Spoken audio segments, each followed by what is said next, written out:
Brought to you by Penguin.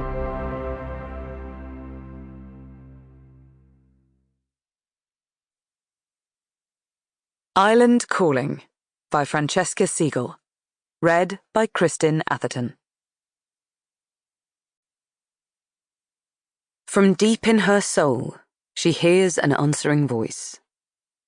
Your life, it says, is a part of your people's life. You are not separate. João Pinto Delgado, The Poem of Queen Esther. Chapter 1. All across the island, mothers were nervous.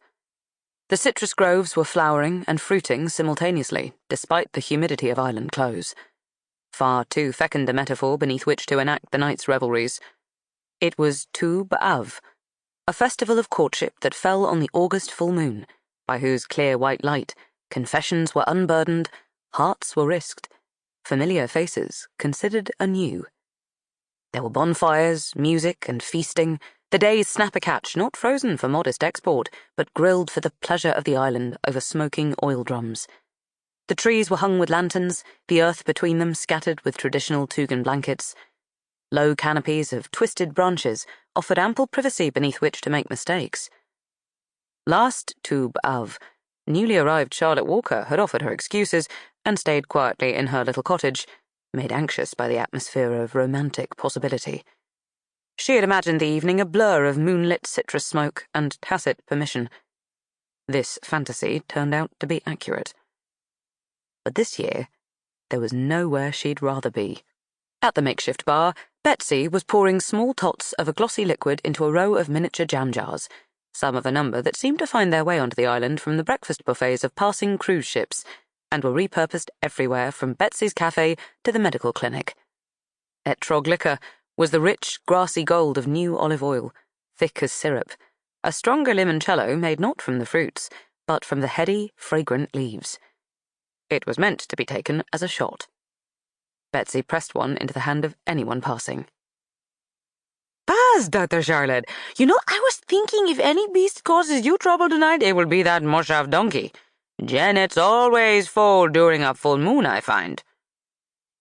Thank you, said Charlotte, wondering if she might discreetly dip the drink out behind a tree. Betsy caught her hesitation and clapped a hand to her forehead. Struth, forgive me. I'm remembering now you've no head for it. I'll get you some fizzy can. That was a night, wasn't it? You'd not have wanted a foaling after that shindig, I reckon. You'd have been seeing double and telling the farmer it was twins. Charlotte, embarrassed, agreed that the doctor's recent retirement party had not been her finest moment. She'd suffered a shock that particular evening, though she did not share this mitigation with Betsy, who served tidbits of gossip at her Harbour Street cafe along with every hot drink, a well-meaning public service. If she could help it, Charlotte would never tell anyone. Indeed, if she could erase her own memory, she would. Meanwhile, she very much hoped that Betsy was wrong about the donkey. She was having a night off. Betsy took back the jar and replaced it with a lemonade, and Charlotte followed her gratefully onto the topic of Dexter, Betsy's corgi, who'd been limping on his back right paw first thing this morning, but later had been herring after every crab on the beach, so it was probably no more than morning stiffness, didn't Charlotte agree? Charlotte listened, nodded, assuming what she hoped was a professional air. She was the only vet on the island, and so, however often she got drunk and disorderly, no one could exactly take their business elsewhere. Still, for Charlotte, once had been too many.